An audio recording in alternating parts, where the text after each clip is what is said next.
We think SteamOS might be in trouble. Oh, what? Already? It's not even out yet. It's not even out yet, and they're in trouble. Yes, so there's big waves. Obviously, we've been waiting for SteamOS for ages. Lenovo announced it for their new Legion Go S, which is coming out in May. Yep. It's going to be available on other PC handhelds as well. Yeah.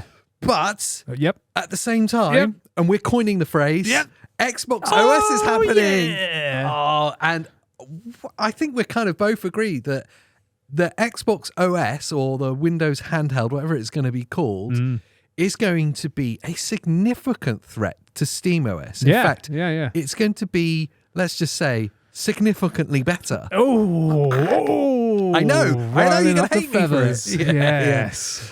Okay, so at the same time at CES, we hear about SteamOS, and then we knew that Microsoft are going to be there, perhaps talking about what they're up to next in the handheld space. And rather than more talk about this potential Xbox handheld that will be happening, it was entirely focused on the new operating system. And we've been waiting for this for a long time. Yes. PC handhelds and handheld gaming is the central focus for gaming going forward, it seems. It's things like all the development is there. Yeah, 100%. And it is largely due, thanks as well, I would say, to SteamOS. Because massively. Of how good SteamOS is. Like, we're not against SteamOS, but we just think that there's some issues with it.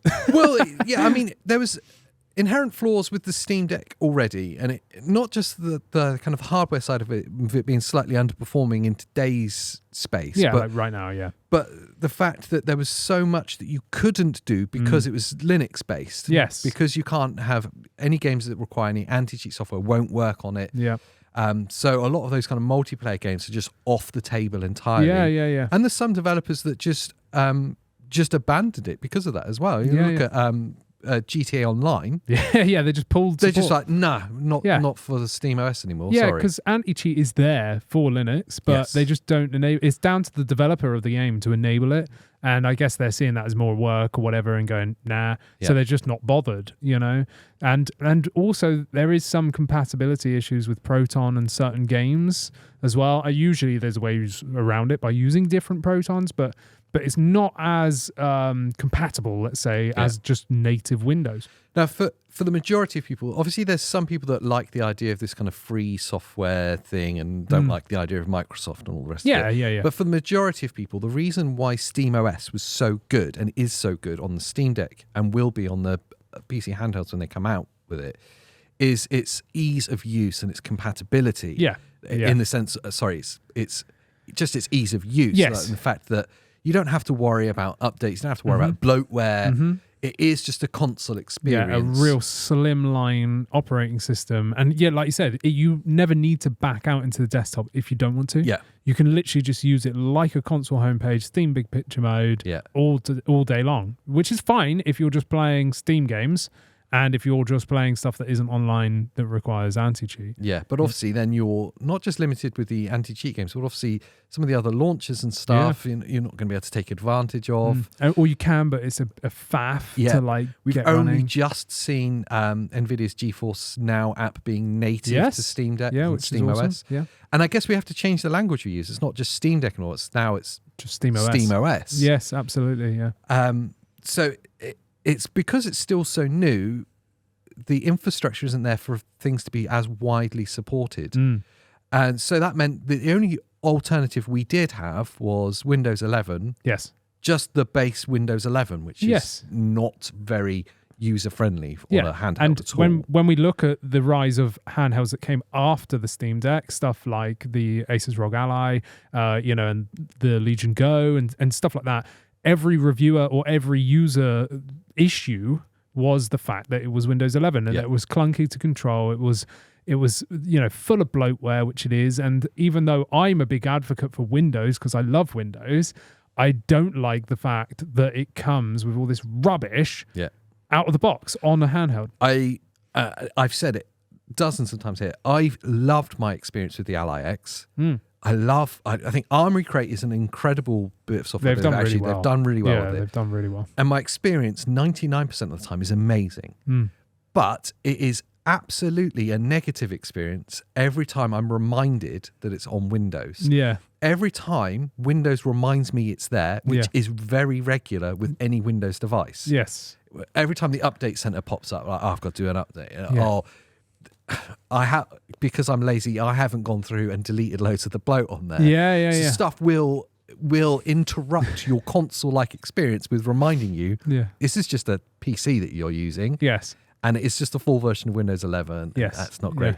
So when you do go to like the desktop and it's Windows, it's like, this doesn't feel right. It feels like it's crowbarred in. Yeah, especially the first setup experience. Yes. Like get a Steam Deck, turn it on, working. You scan a QR code to log in if you've already got an account, you're done. Yeah. Takes probably 30 seconds, you know. Okay, maybe you select the language or whatever first. But come on, like it's so streamlined, it's impressive.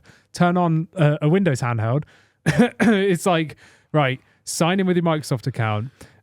Search for updates first. What language do you want? Do you want to add another keyboard? How about linking your phone to your PC? Oh, look, do you want to start your Microsoft Office 365 trial? Oh, sign into OneDrive. Here's your free Norton. Like, no, like what are you doing? And then when you've gone through all that, you then need to go in, trim everything out, adjust settings to, you know, you don't have to do any of this, but if you really want to make it, you know, like a focused gaming centric thing, because I myself actually use my Ally X via an eGPU as a PC as well, you know. So, but I've cleared all the bloatware out, and now I'm at a point where I enjoy Windows 11. But I feel like that setup experience could be so much easier. Like, it's such an important experience as well. The first hours in which you have it. I know that there was channel members that were talking about getting it for Christmas and stuff. Or may even been like comments on the channel, and it was like, definitely set it up. If you're gifting it, set it up first. Because that poor person's going to spend 2 hours on Christmas Day or their birthday or whatever. Messing around, It's an awful experience. So SteamOS, the idea of that was really exciting because for most people, it bypassed all of those issues. Yes. But what we truly were looking for, and what we've talked about a lot, is that Xbox experience. They've got an awesome operating system with Xbox already that they've spent years working on. Yep.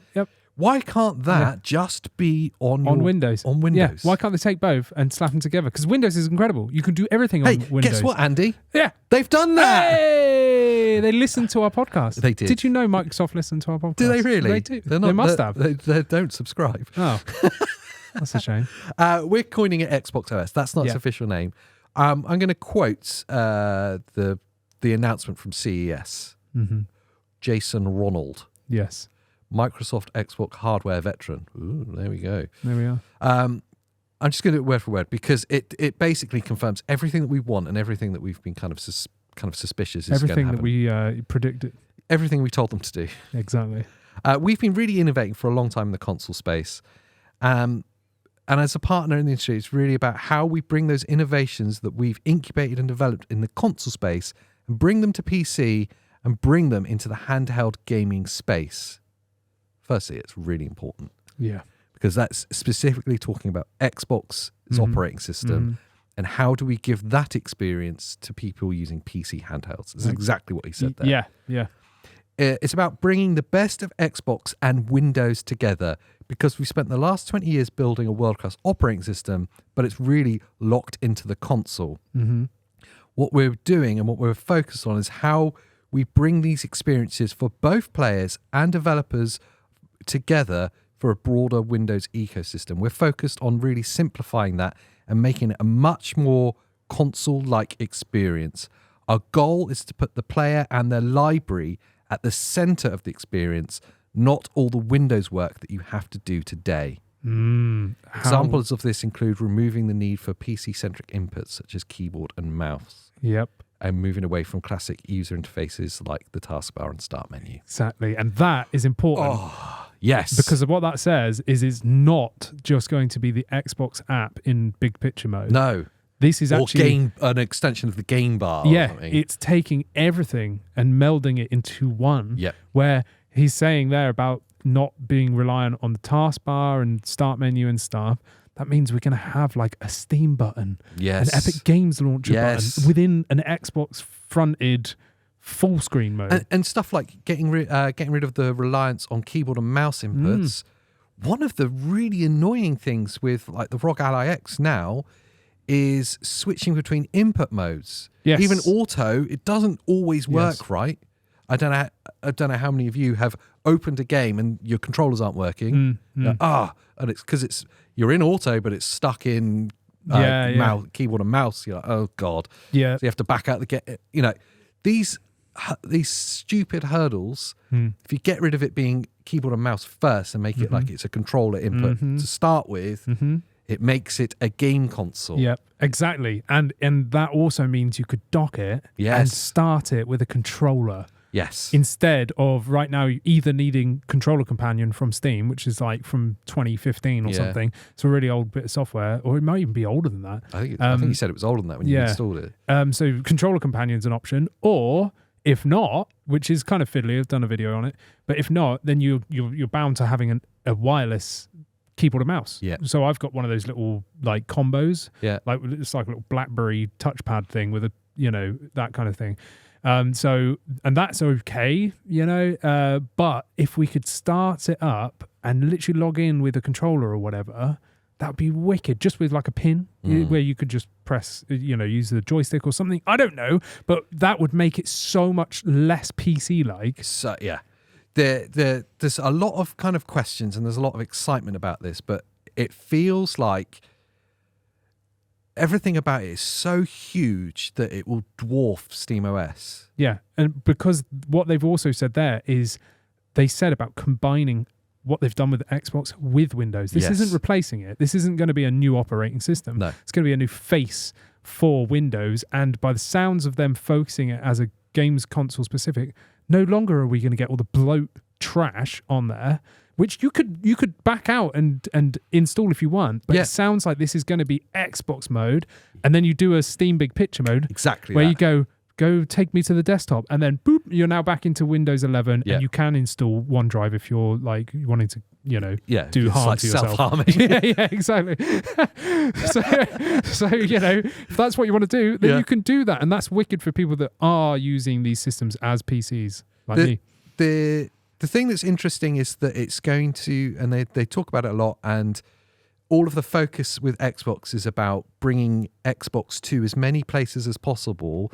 And the Xbox isn't a console, it's actually about your experience across these multiple devices. Acknowledging that most of us now in gaming have multiple devices in which we game on. Yes. From your phone to a PC handheld, maybe a laptop, your console. Yes. Like, we are multi-device people now on the whole. Yeah. And it seems like Microsoft have actually done a really smart thing by pointing themselves in that direction and going, we're an operating system company at heart. Yes. Let's make it about that. Exactly. They've come back to their roots almost. You know what I mean? And now they're bringing Xbox back in with Microsoft, essentially, rather than it feeling like two separate things. And I think that's wicked. And this is an Xbox. Yeah.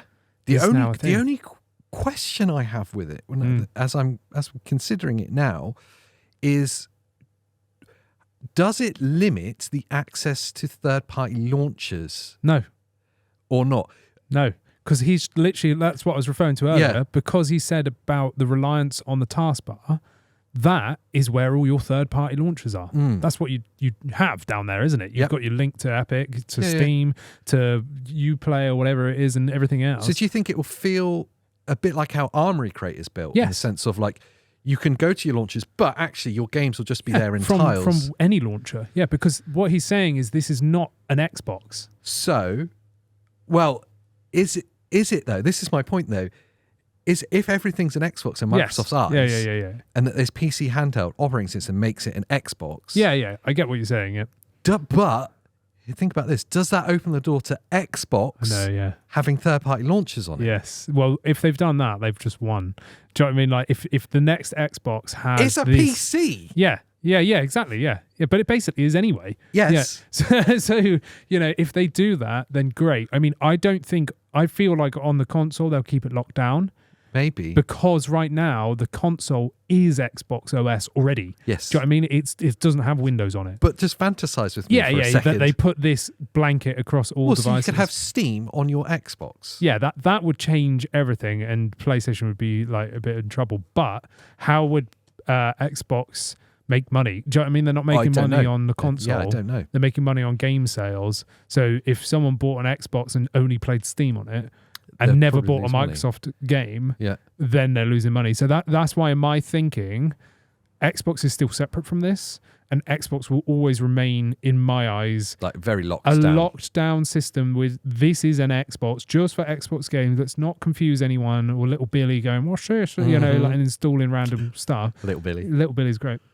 So Xbox is out of the picture in my eyes. This is a PC guys thing. Let's bring everything you want from Xbox, which is that nice, like tidy Steam-like, SteamOS-like, you know, user interface, but give the freedom and flexibility to add all your own games, which is effectively, if you read between those lines, what he's saying, as well as all the Xbox games on there, and in this nice tidy, like I wouldn't even care if it looked exactly like an Xbox. Do you know what I mean? That's kind of what I want. Yeah, exactly. But you have your own tiles. You could add your own launchers there, add your own games library section, basically like Armoury Crate, like you said. But that's what you boot into, not having to load Windows first and then open Armoury Crate. You could just be like Xbox mode. Do you know what I mean? And like simplifying a lot of the processes as well.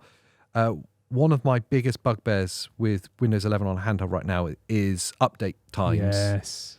And because it's at Windows, it's not just like Windows updating. It's like all of the bits inside are constantly wanting to update. Yes. So if you haven't trimmed the bloatware as well, it's constant. Yes. And it's those moments are like, oh, I'm being reminded again. I'm in Windows. Yes. If they could make it like a more Xbox-like experience for the update cycles as well, I think that would be a huge absolutely thing. Which is exactly what SteamOS does. Do you know what I mean? Like, it's wicked. You go to SteamOS, go to system or whatever, update, you click one button, and you know, providing you haven't got third-party stuff installed, that's it. Yeah. It's, you know, it's just done. You don't need to worry about anything. Latest updates are shipped to it. If they could like corroborate like the system updates with the Microsoft Store updates, so that when you're in Xbox big picture mode, you just go update and then it just updates everything. That would be wicked. Like, that'd be so good. But my number one request for this is I want a I don't even know what you call it. Quick resume like you have on Quick Xbox. resume. Kind of like what we have on Xbox, but what I mean is more like what we have on SteamOS already, of touching the power button and it goes to sleep, and then touching it again. Because at the minute we've got two types on Windows. You have sleep, which just breaks everything if you return from it. Right? And then you've got hibernate, which is way better, but it still can break games where you still need to just restart anyway. Sometimes it works better, but I use hibernate because it is just the better way. You save power and it does just return to that state, whereas sleep doesn't do that. Sleep's always draining in the background. So if they could make a hibernate/quick resume in terms of like the power button, so these devices, you can go, actually, I'm going to go away now, come back, ding, and then it's back on just like a Steam Deck, because that is a winning feature. People really overlook that. And a lot of people complain about that on these Windows handhelds. That would be really cool to be able to do that. My worry for Valve and SteamOS is, firstly, it's something we've wanted for ages. It's still not going to happen until May. And the only device so far we've seen that it's definitely going to happen on is the Lenovo Legion Go. It feels like that's too long a delay almost. It feels like they're missing the boat. Yeah, I get you. XboxOS, as we're calling it, we're going to hear about it this year as well. So they don't have a lot of lead time on it. The other part with that, and specifically with the Lenovo announcement, is we have SteamOS in parity on their kind of baby model, the Go S. They also announced the Go 2 at the same time, which is like the big brother, the flagship. The flagship, And SteamOS isn't on it yet. No, it's Windows. It's just Windows. And that concerns me for Valve, because it makes me feel like the manufacturers that are distributing SteamOS on their devices are only going to be doing it on the budget models. I agree with you. I think that's exactly what they'll do. They've pigeonholed SteamOS because the Steam Deck is a more budget device. They've pigeonholed it to be, it's budget. Look at this handheld gaming console. And like you were saying in the podcast we did when we touched upon it, the problem with that is that SteamOS then gets kind of stigmatized with lower performing devices. Yes. Yeah. And people assume that SteamOS isn't good Yes. because it's always on underpowered devices. Yes. And Yeah, it's yeah. the operating system's problem.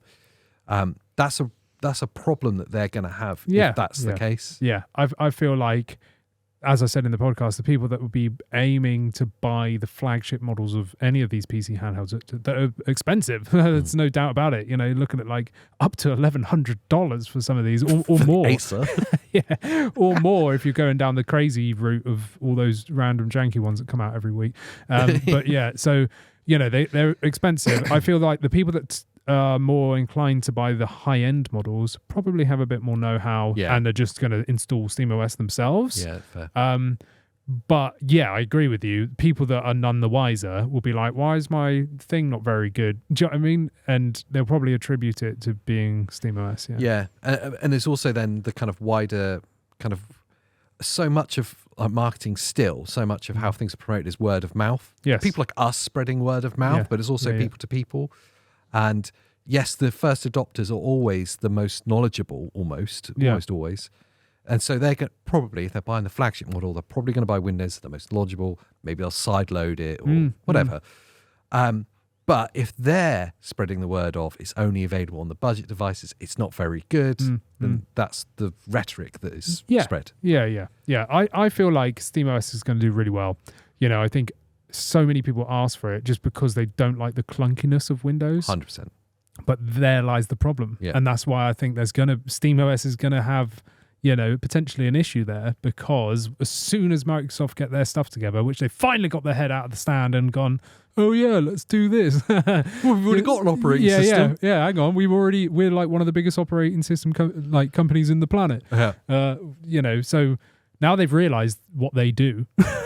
And what they can do. Yeah. You know, I feel like SteamOS will have a problem because there's a lot of people that there's complaints on both sides. You've got the people on Windows side going, it's so clunky and annoying to use. I wish it was like SteamOS. And then you've got the SteamOS people going, oh, I can't play like Call of Duty or any of these other titles. I wish it was like Windows. Well, in a second, XboxOS is going to be all of that and SteamOS ain't. It'd be really exciting to see how the third-party launchers are integrated into the XboxOS. Yeah, and I genuinely am excited by the idea of, does that slightly open the door for the potential of it being like an Xbox? Yeah, I get you. Yeah, I think because it's just going to be Windows and Windows doesn't come with any third-party launchers installed, it's just going to be add this exe. Do you know what I mean? Like, what program would you want to add to this empty slot? Yeah. Do you know what I mean? So it's not them really acknowledging that you're going to be putting. Crate. Yeah.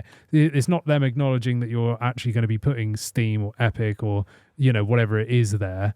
It's not going to be there by default. Like, you're going to add it. It just so happens it will show there. Let me ask you this other question from the Twilight Zone that I never thought I'd ask you. Oh no. All of the rumors last year. I know what you're going to say, yeah. Yeah. Go on. PlayStation. Yes, yeah. Right? The PC launcher feels like it's bound to happen at some point this year. PC launcher on Xbox OS. Yes! The Xbox PlayStation. PlayStation launcher on Xbox OS. That would be funny. That would be like when, I don't know if you can see it on the camera, there's a Sega Genesis / Mega Drive controller there made by Nintendo. Yes. Feels like that moment. Yeah. Whoa, it's got the Nintendo logo on the back. Yeah. I think it would be a masterstroke because to me, it is everything that Xbox is that no one really seems to accept. They're not toe-to-toe with PlayStation. No. That's not what they are. And they've said as much. Yes. That's not what it's about. For them, it's about, can you play this game in many places as you want to play it as possible? Yes. And that's your Xbox experience. It's about kind of an operating experience across all these devices. Yeah. So they're kind of acknowledging, by also allowing Xbox IPs to be launched on PlayStation as well, that really it's just about players being able to access games. So, put your PC launcher on, put your PlayStation PC launcher on us. Yeah. And if Nintendo want to do the same, they can. They never would, but if they wanted to, we'd let them. Yeah, absolutely. Yeah. And I think this drives home more of this is an Xbox. Yes, like, it does. You know, Very all much. of that marketing and the fact that they've done the new Play Anywhere thing where all these games are available to stream if you own them now. You've got Xbox Game Pass. They're like heavily focused on cross save. Like, well, that is the Play Anywhere, isn't it? The part of it where it's got cross save. Cross save's huge. And that would be amazing, like cross platform, all of that stuff. I think what they're creating, it was like meme worthy when they did it. This is an Xbox. It was hilarious. Yeah. But actually, as that settles in and the idea of an Xbox operating system on PC handhelds, as that settles in, the idea that someone can, if they're in a pinch, play 5 minutes of Diablo on their phone and then pick it up on their ROG Ally X and it's exactly the same. Yeah, same save. Everything. And then want to go and play it on their Xbox when they get home. Yes, exactly. And it's exactly the same. That's how it should be. That's the future. That's really exciting. Yeah. That's really cool. And it's not I'm bound to buying the Microsoft phone and the Microsoft handheld. Exactly, which it would be if it was PlayStation. Exactly that, yeah. And then PlayStation, because they own and are really tied down, they can charge what they like for these things. As we've seen with the DualSense Edge and the DualSense earbuds. I was going to say the earbuds, yeah. Earbuds are the same price as a PlayStation Portal. That makes zero Why? sense. Lossless. Yeah. Oh, yeah, good. Yeah, Bluetooth. Lossless Bluetooth. Yeah, but that's the fact of it. And if you look like that, how Stone Age is PlayStation? Do you know what I mean? It feels like, backward. Yeah. It feels so backwards because and Xbox, Nintendo. Yeah. But Nintendo, they're always just like in the like playpen doing weird stuff, aren't they? Like you don't look at them like they're in the science lab doing weird stuff. Yeah, well that too. You know, we just love and accept Nintendo for all their weird and wackiness, and you just let them get on with it. But you know, with the like the main way of playing AAA releases, which you're really looking at PlayStation, PC, and Xbox. Yeah. It looks like PC and Xbox right now are going to be the future, you know, with all this kind of thing. As you said, pick up any device and go. And we know Phil Spencer plays on handhelds. Yes. We know his complaint about that not being the possibility. Fallout 76 is a number one problem here. You cannot play on Xbox and play on PC with your same character and stuff. It's different servers. Doesn't make sense. Like, it doesn't work because I tried to do that. Yeah. When we were all trying to play it, I was like, I'll play on PC or whatever, or the other way around. No, I was playing on PC. You guys were playing on Xbox. I couldn't join you. Yeah. So I then had to stream it, which puts me as an Xbox. So I'm still playing on my PC handheld, but apparently streaming the game puts me into an Xbox server. What? You know? So like it was all confusing. So he himself saying like, that frustrates me. And so he's actually a user of all this. Yeah. They're not just pulling it out of these guys are actually going, you know what frustrates us? And they're doing something about it. And I love that. Yeah, I do as well. It's genuinely exciting to see Xbox OS. Yeah. I hope that it's called Xbox OS because we've said it so many times now. Yes, yeah, me too.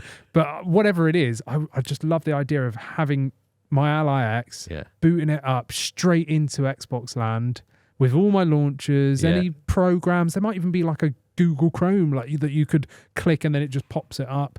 And if not, back out to desktop. Now you're back into Windows. I hope there's never a need to do that. Genuinely. Yeah. They might need to install all your third-party launchers. But maybe they do hyperlink it and then it just installs like on Armory Crate or whatever. But I mean, they are operating system centric. Yes. Yeah. They've been making this since, I don't even know.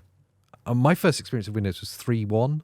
Right, which is like early 90s. Yeah, I think they were doing stuff since the 80s, weren't they? Like, if anyone can solve that issue, it's Microsoft. Oh, yeah. Yeah, they caused the problem. They can fix it. They can fix it. And it would be a beautiful experience if you never had to, like you could do it if you wanted to, like you say, like you can on Steam Deck, you can go to back out. Yeah. But if you never had to, and I know from the people we interact with on these videos, the people that leave comments and members, there's a lot of them that ask for that exact thing. Absolutely, yeah. The controller thing will be huge. Controller thing will be massive, yeah. To be able to boot up onto a TV and just use a controller to sign in and to play. I bet it's a really. I know it's a problem I've stumbled upon a few times with the Ally, and I bet it's a common thing. Absolutely, it's one of the main things I see people have problems with, or comments. Controller inputs aren't working. How can you control it with this? And it's like, all right, you can do it, but it's a faff with controller, whatever it's called. Yeah, I said it earlier. Got a video on Companion? Yeah, that's it. I always say helper.